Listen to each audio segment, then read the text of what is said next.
രാഹുൽ മാങ്കൂട്ടത്തിൽ കേസിലെ അതിജീവിതകളുടെ എണ്ണം കൂടി വരികയാണ്. നിലവിൽ മൂന്നാമത്തെ അതിജീവിതയുടെ വെളിപ്പെടുത്തലിൽ അറസ്റ്റ്. വിവാഹ വാഗ്ദാനം, ബലാത്സംഗം, കുഞ്ഞു വേണമെന്ന് നിർബന്ധിക്കൽ, ഭീഷണി, ഗർഭചിത്രത്തിന് നിർബന്ധിക്കൽ, സാമ്പത്തിക ചൂഷണം, ബ്ലാക്ക് മെയിലിംഗ് എന്നിവയൊക്കെയാണ് മൂന്നാമത്തെ അതിജീവിതയ്ക്ക് രാഹുൽ മാങ്കൂട്ടത്തിൽ നിന്നും അനുഭവിക്കേണ്ടി വന്നത്.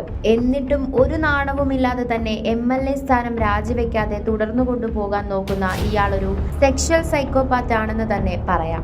വടകരയിൽ ലോക്സഭാ ഇലക്ഷന്റെ പ്രചാരണ ഘട്ടത്തിൽ മാങ്കൂട്ടത്തിൽ അവിടെയുള്ള ലോഡ്ജിലേക്ക് പെൺകുട്ടിയെ വിളിച്ചു വരുത്തുവാൻ ശ്രമിച്ചു. പിന്നീട് പാലക്കാട് ഫ്ളാറ്റ് വാങ്ങാൻ പണം ആവശ്യപ്പെട്ട് ഭീഷണിപ്പെടുത്തി.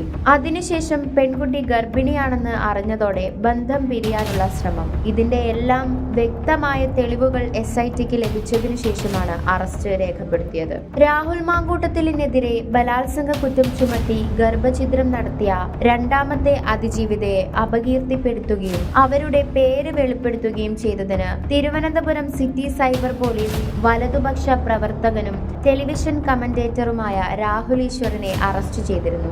ഇനി മൂന്നാമത്തെ കേസിലെ അയാളുടെ പ്രതികരണം കാണാം. എനിക്ക് സംശയമുണ്ട് ഇനി ഇലക്ഷന് മുമ്പ് രാഹുൽ മാങ്കൂട്ടത്തിനെതിരെ ഒരു വ്യാജ പോക്സോ അടക്കമുള്ള കാര്യങ്ങൾ വരുമോ.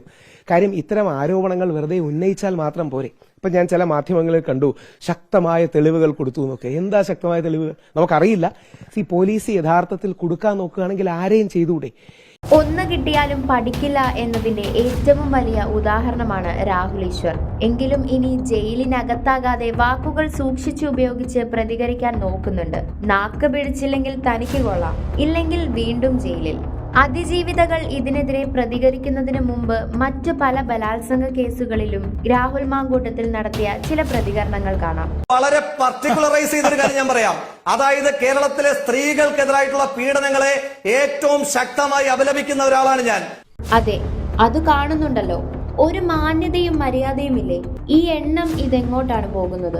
നിങ്ങളെപ്പോലെ സെക്ഷൽ ഫ്രസ്ട്രേറ്റഡ് ആയിട്ടുള്ളവർക്ക് ഒരു പാർട്ടിയുടെ MLA സ്ഥാനം അലങ്കരിക്കാൻ എന്ത് യോഗ്യതയാണ് ഉള്ളത്? ഇനിയും എത്ര അതിജീവിതകളാണ് സത്യങ്ങൾ പുറത്തു കൊണ്ടുവരാൻ ഇരിക്കുന്നത്?